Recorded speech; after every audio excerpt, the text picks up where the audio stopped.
Middle ഈസ്റ്റിന്റെ മണ്ണിൽ പതിറ്റാണ്ടുകളായി വേരൂന്നി നിൽക്കുന്ന അമേരിക്കൻ സൈനികാധിപത്യത്തിനുമേൽ ഇറാന്റെ മിസൈലുകൾ പുതിയൊരു ചരിത്രം കുറിക്കുകയാണ്. തങ്ങളെ തൊട്ടാൽ താവളങ്ങൾ ചാരമാകും എന്ന ഇറാന്റെ മുന്നറിയിപ്പ് വെറും വാക്കല്ല എന്ന് തെളിയിക്കുന്നതാണ് മിഡിൽ ഈസ്റ്റിൽ നിന്നുള്ള ഏറ്റവും പുതിയ ഉപഗ്രഹ ചിത്രങ്ങളും BBC ഉൾപ്പെടെയുള്ള അന്താരാഷ്ട്ര മാധ്യമങ്ങളുടെ വിശകലനങ്ങളും. ഫെബ്രുവരി 28-ന് ഇറാനെ ലക്ഷ്യമിട്ട് അമേരിക്കയും ഇസ്രയേലും സംയുക്തമായി നടത്തിയ വ്യോമാക്രമണത്തിന് രാജ്യാന്തര നിയമങ്ങളെ വെല്ലുവിളിച്ചുകൊണ്ട് ഇറാൻ നൽകിയ മറുപടി അമേരിക്കയുടെ കണക്കുകൂട്ടലുകളെ മുഴുവൻ തെറ്റിച്ചുകളഞ്ഞു. അമേരിക്കൻ സൈന്യം പുറത്തുവിട്ടതിനേക്കാൾ എത്രയോ മടങ്ങ് മാരകവും വ്യാപകവുമായിരുന്നു ഇറാന്റെ പ്രത്യാക്രമണം എന്ന് ഇപ്പോൾ ലോകം തിരിച്ചറിയുന്നു. മേഖലയിലെ തങ്ങളുടെ സൈനിക താവളങ്ങൾ തകർക്കപ്പെടില്ലെന്ന അമേരിക്കയുടെ അഹങ്കാരത്തിനാണ് ഇറാൻ ഇപ്പോൾ കനത്ത പ്രഹരമേൽപ്പിച്ചിരിക്കുന്നത്. മിഡിൽ ഈസ്റ്റിലെ 8 രാജ്യങ്ങളിലായി വ്യാപിച്ചു കിടക്കുന്ന 20-ലധികം പ്രധാന അമേരിക്കൻ സൈനിക കേന്ദ്രങ്ങളാണ് ഇറാന്റെ കൃത്യതയാർന്ന ആക്രമണത്തിൽ തകർന്നടിഞ്ഞത്. ചില അന്താരാഷ്ട്ര സൈനിക വിശകലന വിദഗ്ധരുടെ അഭിപ്രായത്തിൽ ഈ സംഖ്യ 28 വരെയാണ്. ഇത് കേവലം ഒരു തിരിച്ചടിയല്ല, മറിച്ച് അമേരിക്കൻ സാമ്രാജ്യത്വത്തിന്റെ അത്യാധുനിക വ്യോമ പ്രതിരോധ സംവിധാനങ്ങളെ നിഷ്പ്രഭമാക്കിക്കൊണ്ട് ഇറാൻ നടത്തിയ തന്ത്രപരമായ വിജയമാണ്. ആക്രമണത്തിന് ഇരയായ താവളങ്ങളിൽ വിമാനങ്ങൾക്ക് ഇന്ധനം നിറയ്ക്കുന്ന കേന്ദ്രങ്ങൾ, അതിവേഗ റഡാറുകൾ, കമാൻഡ് സെന്ററുകൾ എന്നിവ പൂർണ്ണമായോ ഭാഗികമായോ നശിപ്പിച്ചപ്പെട്ടു.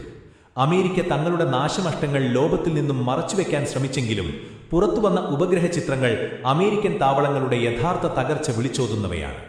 തങ്ങളുടെ പരമോന്നതിയെ മേൽ കൈവച്ചാൽ മിഡിൽ ഈസ്റ്റിലെ ഒരു അമേരിക്കൻ താവളവും സുരക്ഷിതമായിരിക്കില്ലെന്ന ഇറാന്റെ പരമോന്നത നേതാവിന്റെ പ്രഖ്യാപനം വെറും രാഷ്ട്രീയ പ്രസ്താവനയല്ല, മറിച്ച് യുദ്ധഭൂമിയിലെ യാഥാർത്ഥ്യമാണെന്ന് ഈ തകർച്ച അടിവരയിടുന്നു. പാശ്ചാത്യ രാജ്യങ്ങൾ എക്കാലത്തും പുകഴ്ത്തിപ്പാടിയിരുന്ന അമേരിക്കൻ ആന്റി ബാലിസ്റ്റിക് മിസൈൽ പ്രതിരോധ സംവിധാനങ്ങളുടെ പരാജയമാണ് ഈ യുദ്ധത്തിൽ ലോകം കണ്ടത്. യുണൈറ്റഡ് അറബ് എമിറേറ്റ്സിലെ അൽ റുവൈസ്, അൽ സാദർ എയർബേസുകൾ, ജോർദാനിലെ പ്രശസ്തമായ മുവാഫക് സാൾട്ടി എയർബേസ് എന്നിവിടങ്ങളിൽ സ്ഥാപിച്ചിരുന്ന 3 അത്യാധുനിക ആന്റി ബാലിസ്റ്റിക് മിസൈൽ ബാറ്ററി സംവിധാനങ്ങളാണ് ഇറാന്റെ ഡ്രോണുകളും ബാലിസ്റ്റിക് മിസൈലുകളും ചേർന്ന് തകർത്തത്. ശത്രുക്കളുടെ മിസൈലുകളെ അന്തരീക്ഷത്തിൽ വെച്ച് തന്നെ തകർക്കാൻ ശേഷിയുണ്ടെന്ന് അമേരിക്ക അവകാശപ്പെട്ടിരുന്ന കോടിക്കണക്കിന് ഡോളർ വിലമതിക്കുന്ന പ്രതിരോധ സംവിധാനങ്ങളാണ് ഇറാന്റെ സാങ്കേതിക മികവിന് മുന്നിൽ പരാജയപ്പെട്ടത്.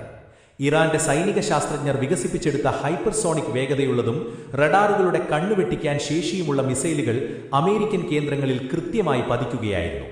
മുമ്പ് അനുമാനിച്ചതിനേക്കാൾ എത്രയോ ആസൂത്രിതവും കൃത്യതയാർന്നതുമായിരുന്നു ഇറാന്റെ തന്ത്രങ്ങൾ എന്ന് ഈ ആക്രമണങ്ങളുടെ രീതി വ്യക്തമാക്കുന്നു.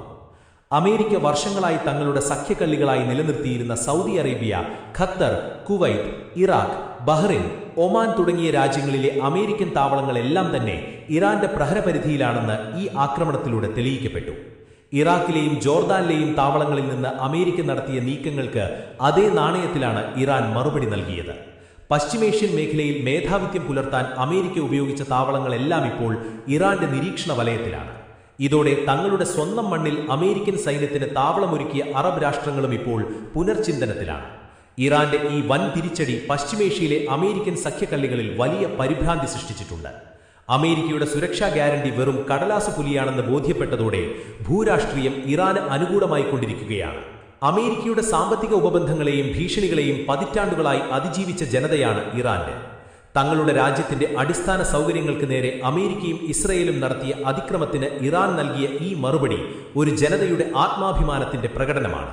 മിഡിൽ ഈസ്റ്റിൽ സമാധാനം തകർക്കുന്നത് ഇറാനല്ല, മറിച്ച് ആയിരക്കണക്കിന് മൈലുകൾക്കപ്പുറത്ത് നിന്ന് വന്ന് ഇവിടെ സൈനിക താവളങ്ങൾ സ്ഥാപിച്ച് ഭീകരത സൃഷ്ടിക്കുന്ന അമേരിക്കയാണെന്ന് ഇറാൻ അന്താരാഷ്ട്ര സമൂഹത്തിന് മുന്നിൽ തെളിയിച്ചു കഴിഞ്ഞു. കുവൈത്തിനെതിരായ ആക്രമണങ്ങളെ അപലപിച്ച യൂറോപ്യൻ യൂണിയന്റെ ഇരട്ടത്താപ്പിനെ ഇറാൻ ശക്തമായി വിമർശിച്ചു. പാശ്ചാത്യ രാജ്യങ്ങളുടെ തിരഞ്ഞെടുത്ത നൈതിക രോഷം വെറും നാടകമാണെന്ന് ഇറാൻ തുറന്നുകാട്ടുന്നു. തകർന്നടിഞ്ഞ താവളങ്ങൾ പുനരുദ്ധരിക്കാൻ അമേരിക്കയ്ക്ക് കോടിക്കണക്കിന് ഡോളർ ചിലവഴിക്കേണ്ടി വരും. എന്നാൽ ഇറാന്റെ മിസൈൽ ഭീഷണിക്ക് മുന്നിൽ ഇനി മിഡിൽ ഈസ്റ്റിൽ താവളങ്ങൾ നിലനിർത്തുന്നത് പ്രായോഗികമാണോ എന്ന ചർച്ചകൾ ഇപ്പോൾ വാഷിംഗ്ടണിൽ തന്നെ ഉയർന്നു കഴിഞ്ഞു. ഇത് ഇറാന്റെ സൈനികവും രാഷ്ട്രീയവുമായ വൻ വിജയത്തെയാണ് കാണിക്കുന്നത്.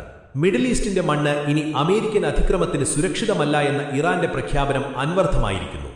അമേരിക്കൻ അഹങ്കാരത്തിന്റെ പ്രതീകങ്ങളായിരുന്ന റഡാറുകളും മിസൈൽ പ്രതിരോധ സംവിധാനങ്ങളും ഇന്ന് തകർന്നടിഞ്ഞു കിടക്കുന്നു. സ്വന്തം പരമാധികാരം സംരക്ഷിക്കാൻ ഇറാൻ നടത്തിയ ഈ പോരാട്ടം ലോകമെമ്പാടുമുള്ള സാമ്രാജ്യത്വ വിരുദ്ധ പോരാട്ടങ്ങൾക്ക് പുതിയൊരു ഊർജ്ജമാണ് നൽകുന്നത്. ആയുധബലം കൊണ്ടോ ഭീഷണി കൊണ്ടോ ഇറാന്റെ പോരാട്ട വീര്യത്തെ തളർത്താൻ കഴിയില്ലെന്ന് ഈ യുദ്ധം അമേരിക്കയെ ബോധ്യപ്പെടുത്തി കഴിഞ്ഞു. മിഡിൽ ഈസ്റ്റിന്റെ ഭാവി ഇനി നിശ്ചയിക്കുന്നത് അമേരിക്കയല്ല, മറിച്ച് ഇറാന്റെ നേതൃത്വത്തിലുള്ള പ്രതിരോധ സഖ്യമായിരിക്കും എന്ന യാഥാർത്ഥ്യം ലോകം അംഗീകരിച്ചേ മതിയാവൂ. ഈ ചാനൽ ഇപ്പോൾ തന്നെ സബ്സ്ക്രൈബ് ചെയ്യൂ.